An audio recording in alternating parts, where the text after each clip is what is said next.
नमस्कार दोस्तों, स्वागत है आपका एक्सपर्ट वेलबींग में। दोस्तों, मैं अभी मेरे एक दोस्त के फार्म हाउस पे आया हुआ हूँ। जैसे कि आप लोग देख सकते हैं। तो इधर मुझे ध्यान आया कि कई कमेंट आ रहे हैं कि सर एसिड रिफ्लेक्स के ऊपर एक वीडियो बनाइए। अब एसिड रिफ्लेक्स का मतलब है कि आपका जो पेट में जो एसिड रहता है वो ऊपर की तरफ आता है, तो यहाँ पर आपको हार्ट बर्न जैसा महसूस होता है। तो कई लोग हॉस्पिटल में जाते हैं तो डॉक्टर उसको ईसीजी वीसीजी करवाते हैं, तो हार्ट आपको लगता है जैसे हार्ट अटैक जैसा कुछ है, तो ऐसा कुछ नहीं है। जलन वलन कुछ ऐसे महसूस होती है तो वो डाइजेशन का इशू रहता है। तो इस समस्या जो रहती है इसको हम कहते हैं GERD, मतलब है कि गैस्ट्रो इसोफेजियल रिफ्लेक्स डिसऑर्डर। अब दोस्तों, इसका मतलब एग्जैक्टली ये है कि आपका जो गैस्ट्रो है, गैस्ट्रो मतलब आपका पेट में से आपका जो एसिड है या फिर जो खाना है वो वापस ऊपर की तरफ, यानी वापस जब ऊपर की तरफ जाता है तो हम उस चीज़ को हम क्या कहेंगे, गैस्ट्रो इसोफेजियल रिफ्लेक्स डिसऑर्डर। अभी ये अगर समस्या आपकी प्रोट्रूड रहती है, यानी लॉन्ग टाइम तक, अगर हफ्ते में 2-3 बार रेगुलर होती ही रहती है, तो फिर उसको GERD डिसऑर्डर कहेंगे, वरना ये नॉर्मल एसिडिटी ही होती है। अगर ये आपको कंटिन्यूस हो रही है, हार्ट बर्न कंटिन्यूस हो रहा है हफ्ते में 2-3 बार, और इसी के साथ साथ आपको एसिड रिफ्लेक्स हो रहा है, जलन हो रही है, तो फिर ये GERD कहलाएगा।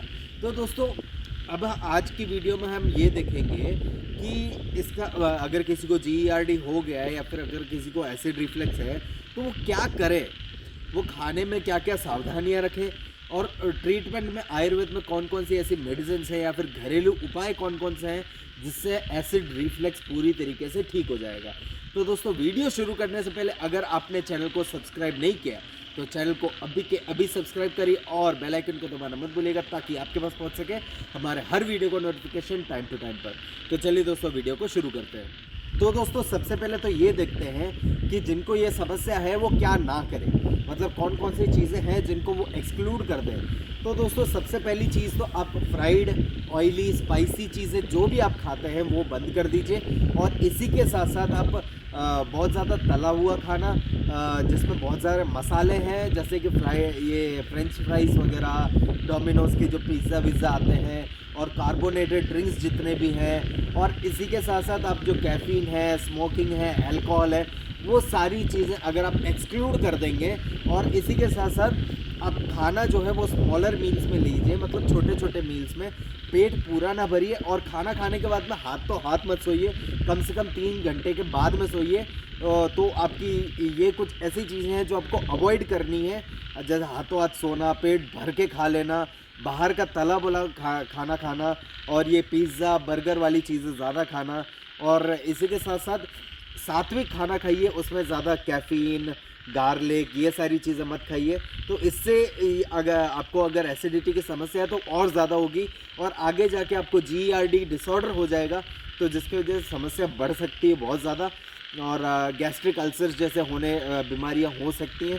तो दोस्तों, अब हम देखते हैं कि क्या करें, डाइट में क्या क्या चीज़ें इंक्लूड करें। जैसे कि आप पोटैटो इंक्लूड कर सकते हैं। पोटैटो क्या करता है कि पोटैटो थोड़ा एसिड को न्यूट्रलाइज कर देता है, वो अल्कलाइन इन नेचर होता है, और इसी के साथ साथ आप योगर्ट यानी दही को आपके खाने के साथ में आप दही को ज़रूर इंक्लूड करिए। दही से क्या होता है कि अगर बहुत ज़्यादा स्पाइसी खाना है तो वो उसको न्यूट्रलाइज कर देगा, और इसी के साथ साथ फ्रूट्स में आप ले सकते हैं बनाना और पपाया। इसके अलावा और कोई फ्रूट्स मत लीजिएगा, जैसे कि पोमेग्रेनेट वगैरह कोई भी चीज़ मत लीजिएगा। फ्रूट्स में आपको सिर्फ बनाना और पपाया। बनाना आप दिन में एक बार सुबह सुबह ले सकते हैं। आपको बनाना कभी भी दोपहर के बाद में कभी भी बनाना नहीं लेना है।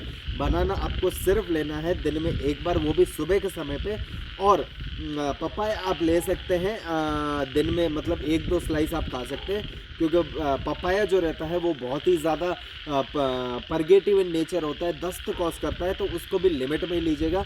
तो चलिए दोस्तों, इसी के साथ साथ हम ये देखते हैं अभी कि लाइन ऑफ ट्रीटमेंट क्या है, मतलब दवाई में ऐसी कौन कौन सी चीज़ें हैं जो आप लें जिसकी वजह से आपकी ऐसे अगर आपको GERD की समस्या हो गई है तो आपकी सॉल्व हो जाए पूरी तरह।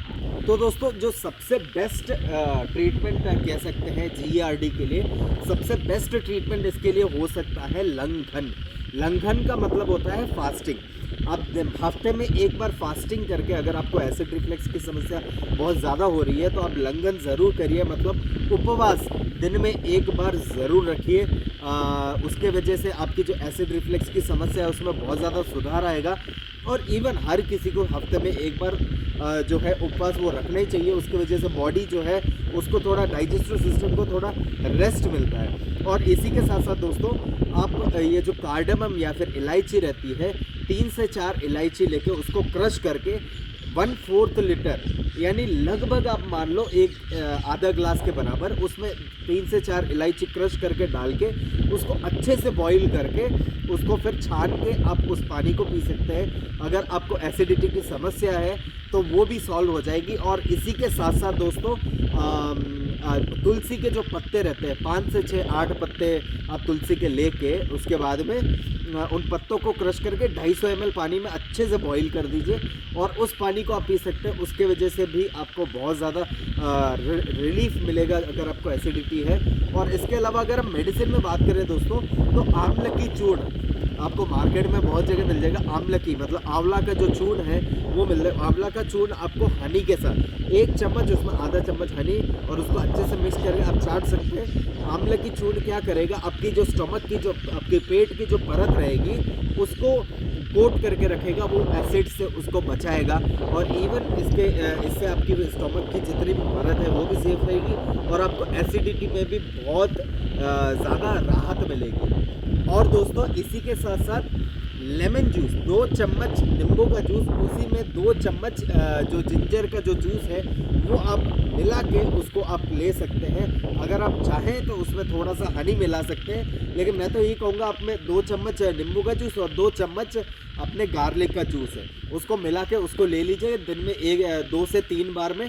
तो आपकी ये जो मैंने लाइन ऑफ ट्रीटमेंट बताई है अगर आप सही से फॉलो करते हैं और आप जो जो चीज़ें मैंने कही है कि ये चीज़ें आप अवॉइड करिए वो अगर आप करते हैं तो आपकी एसिड रिफ्लेक्स की जो समस्या है वो पूरी तरीके से ठीक हो जाएगी।